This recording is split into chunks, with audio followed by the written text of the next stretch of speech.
The conference room fell silent as Marcus Chen slid the marriage contract across the polished mahogany table, his calloused hands trembling slightly. Victoria Sterling, CEO of Sterling Enterprises, didn't even glance at the document before her perfectly manicured finger tapped dismissively against the leather portfolio.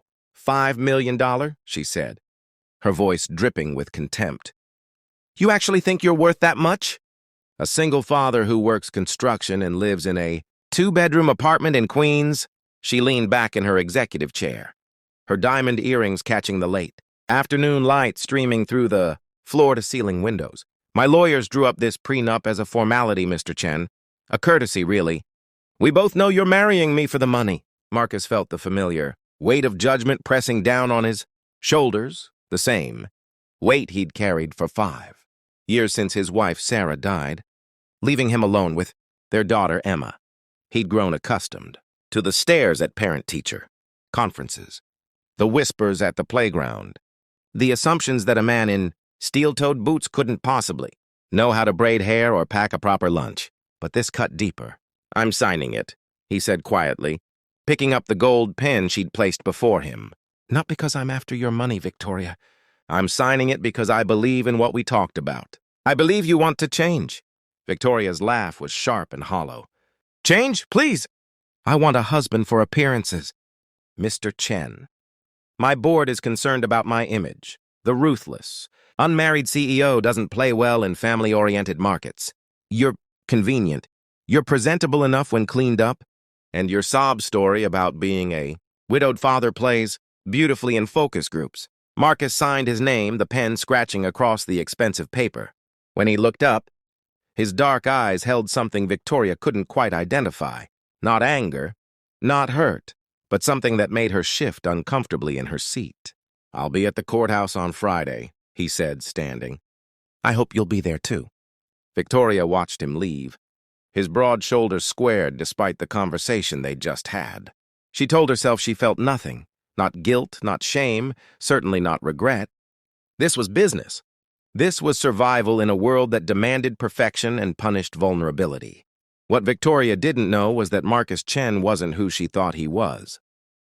3 days later, Victoria arrived at the courthouse in her black Mercedes, her assistant trailing behind with another copy of the prenup, just in case. She'd dressed impeccably, a cream Chanel suit that screamed old money and power.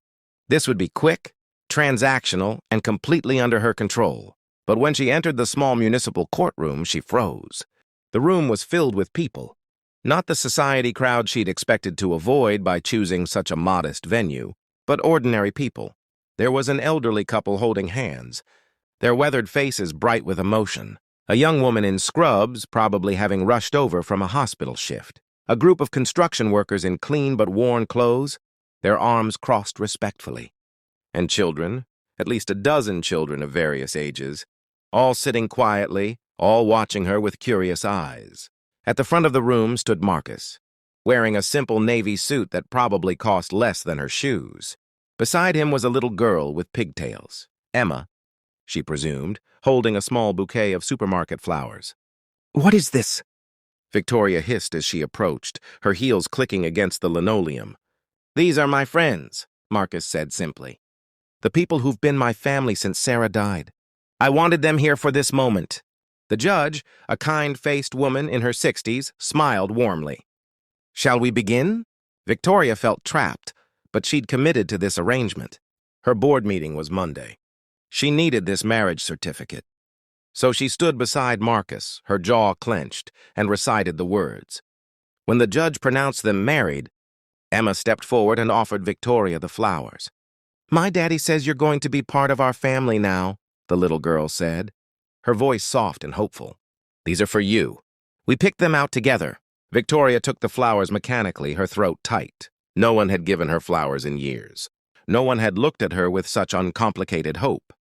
The reception, if it could be called that, was held in a community center 3 blocks away. Folding tables covered with plastic tablecloths, a potluck spread of homemade dishes, and a sheet cake from Costco with congratulations written in blue icing. It was the antithesis of everything Victoria valued. And yet as she stood awkwardly, holding a paper plate of lasagna, someone's grandmother had made. She began to notice things. The way the elderly couple, Joe and Martha, she learned, spoke about Marcus helping them after Joe's heart attack, showing up every day to mow their lawn and bring groceries. The young nurse, Diana, explaining how Marcus had organized a fundraiser when her mother needed cancer treatment, using his construction connections to raise $15,000 in 2 weeks. The construction workers sharing stories of how Marcus mentored young apprentices, including 3 who'd been in the foster system, giving them not just job training but genuine guidance. "He saved my life," one young man said, his eyes glistening. "I was living in my car about to give up. Marcus found me sleeping in the parking lot of the construction site. He brought me home, let me stay in his living room for 3 months, helped me get back on my feet. Never asked for anything in return." Victoria felt something crack inside her carefully constructed walls.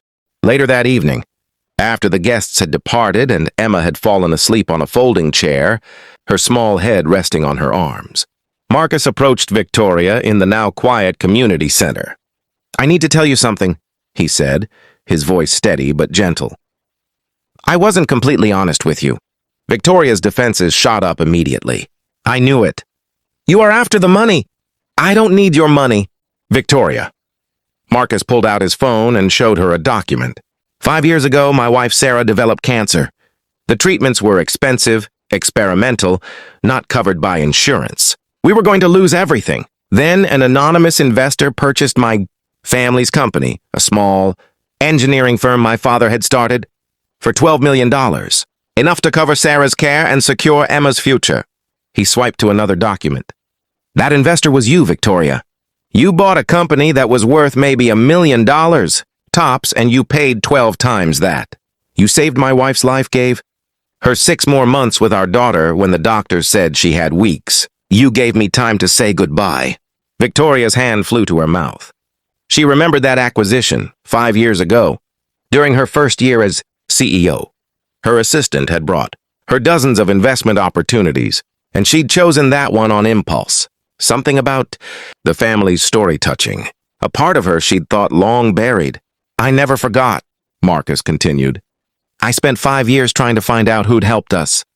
It took me 3 years to trace it back to Sterling Enterprises, and another 2 to work up the courage to approach you. When your assistant posted that job listing for a marriage of convenience, I saw it as fate, a chance to repay you." "Repay me?" Victoria's voice cracked. "By marrying me?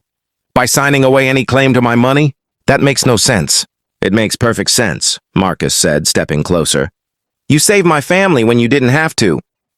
You showed me that beneath the reputation, beneath the armor you wear, there's someone who understands loss and kindness. Someone who helped a stranger because it was right, not because it benefited you." Tears streamed down Victoria's face, the first she'd cried in 10 years. "I don't remember why I did that. I don't remember being that person." "Then let me help you remember," Marcus said softly. "Let me show you what you showed me, that we're all worth saving. That kindness isn't weakness, that being vulnerable doesn't mean being destroyed." He gestured to Emma, sleeping peacefully.